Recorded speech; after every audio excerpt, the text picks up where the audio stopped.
last year, I decided to do drum covers. Now, this was something that I never really expected I'll be doing. Something that I heard people do, and people were telling me that I'm doing new drum covers and tutorials, and there was never something I really wanted to go into or really pursue.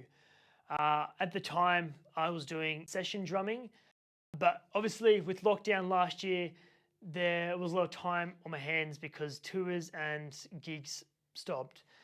There's still sessions happening, and I was still doing a few sessions with people and sending files over around the world. And yeah, that kept me busy. But in that time of lockdown, I also found out that I wanted to do covers, and so I jumped online after hearing everyone saying that you should do covers and do some tutorials. Jumped online and looked at some crazy tutorials, crazy covers, and I was like, wow, this is something I really want to invest in, something I really want to see how this works. And so when I first started, I was like, how is this happening? I always thought the way it works was basically with your iPhone filming yourself drumming, having your headphones in, listening to a song, and then having the speakers out for the house to people to hear in the house what you were drumming. And wasn't something that I thought that's how they did it, but I never realized how bad quality that was. When I first started, I decided to do that. I took a few takes and I was like, nah, there has to be something better. This just sounds tacky. It doesn't sound clear. The footage is not matching up. The sound is just distorted and loud. You can't hear the track. The track's too loud. The track's too soft. There was just a whole lot of things that I decided that this was not the way to do it. So I invested in a Sony DSLR camera and decided to start filming myself with the camera. And it was doing some great footage. Sound was getting great. The sound was pretty good. It was clear. It was a great camera. It still is a great camera, and it was great. But then I did some more research and found out that a lot of people doing covers and tutorials actually record the audio separately to the footage. And I was like, wow, this is pretty complex. How am I going to do this? So I decided to look at some more videos of how they did it, and we decided to do it that way. At the time, we were out in the unit. We had these crazy camera angles. We're still working out how we're going to do it, but we started having audio recorded while filming, and that was so much better, and the sound quality turned out to be a lot better. But the footage I still wasn't too keen on. The footage was good, but it wasn't something that I couldn't get the right position. So we first started with the angle where the camera is right now, and it was clear. You could see the drums, you could see me playing roughly, you could see the background, but you couldn't really see the technique of what I was doing with my hands or with the toms or the foot pedal or the hi-hat pedal. You couldn't really see that stuff. So we decided to move the camera on the other angle on the side of where the kit is. And then with that, you could see the hi-hat, you could see the foot, you can see some more hand technique, but you can still see like stuff in the background that was just not nice. Or you'd see, my dad walk past or my mum walk past in that background, and I was just like, hey, cut, I couldn't get that. You could see too much with that. You could see the drums, you could also see too much background. So then we decided to go over the top, and this was a bird's eye view. It was literally on a bench up behind me, and you could see everything. You could see the drums, the foot pedal, the hi-hat pedal. It was the best angle. It was so much clearer, easier to see. You can see every roll I did. It was great. But the one thing about that you guys wouldn't have seen is because we were recording, I had to push record.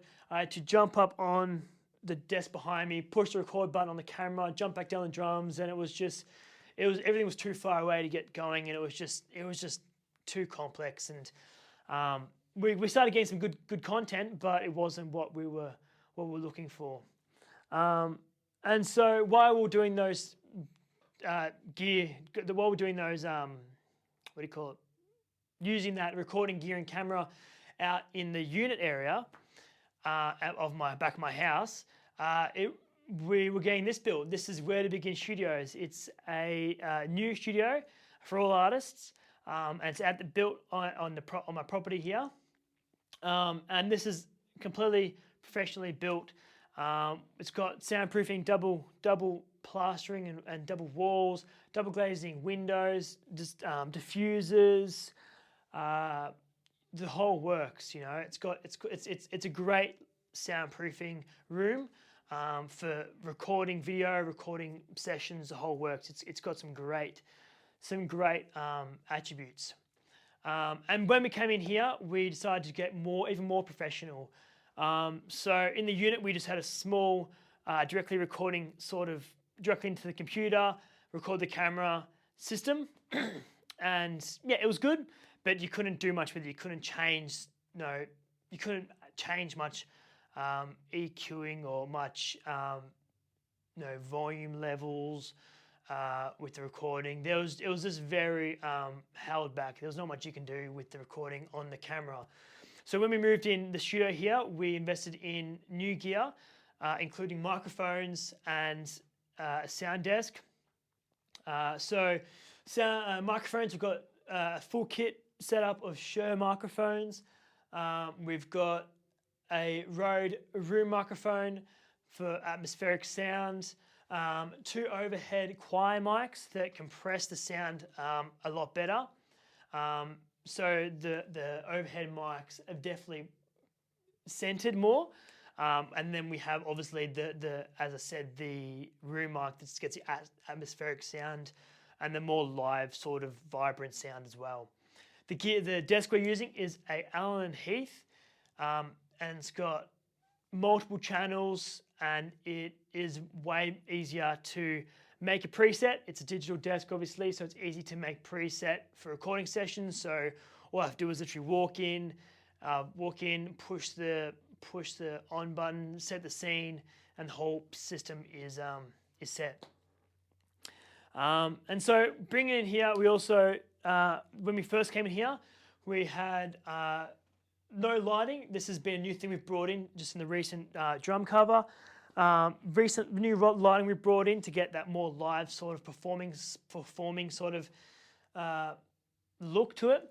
And obviously the camera light as well to get that better looking at my face when drumming, because we found a lot of live covers we were playing, you couldn't see my face or me as much. The camera angle will be either too low and it'll cut my head off, or it'll be too much in the darker end and you couldn't really see my face, which, it wasn't ideal. So we've got this camera light as well. And so we brought that system in, and it works well. We obviously, after doing research, we found out that they record the recording and camera separately, and that takes a lot of time to do. It's easy to record both ends, but it's hard to sync them up together. So usually on the day coming into doing a cover, I'd rock up and I will set the camera up, set the gear up, and you would then get the track. And we like to use a company called Karaoke Version, which is a place where you can buy backing tracks custom to your ear and custom to what you want. Obviously, for a drum cover, you want to cut the drums out and add your drums to it. That was the thing we wanted to work on. We wanted to make sure that we're getting the best backing track, and doing things legal as well by actually buying the backing track and playing with it. With that track, I usually get the track with the click in my ears. I would record with the click in my ears while playing. And then when we do the final post-recording, we'll cut out that backing track with the click and add the track without the click and add that to the drum recording.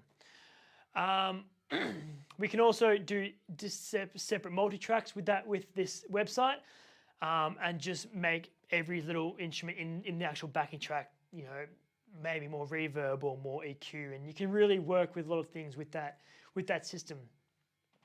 So we brought those tracks in. We started recording separately from the footage, and it was great to start off with, but then we started getting more slower songs. So we started doing more slower songs, such as Georgia on My Mind, and that was probably one of the toughest ones we did, because it was one of those things that it was so slow that it was hard to get the footage, the camera footage, with the recording mixed together, syncing together. Keeps Georgia on my mind. The worst thing is, which has happened a couple of times, is the recording is different to the camera, and that's just out of timing. And I'll be hitting a snare, and there's actually no snare on the recording, or I'll hit a snare and then I'm hitting a cymbal instead. And syncing that up was what we need to work on. But we got there in the end. We're obviously still learning. We're still working on how to get those things, how to be better. We still slip up a few times. We're not perfect, but we're learning. And as I said, starting these covers was something for me to really not just promote myself with other businesses and other companies, other musicians around the world, but it was more to get me back on the drums, get me more practicing, get me more, more motivated to bring more content to you guys. That's how we do our covers here.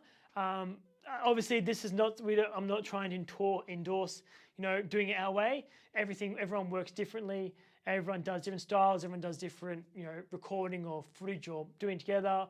So people may have, may want a bit less of a performance. So this is something that we do. I hope this Backstage exclusive has sort of taught you a bit about how we do things here, how we record and how we mix. And I hope you guys took something from it. Here is a small snippet of my recent drum cover, Beggin' by Mainskin. I hope you enjoy it.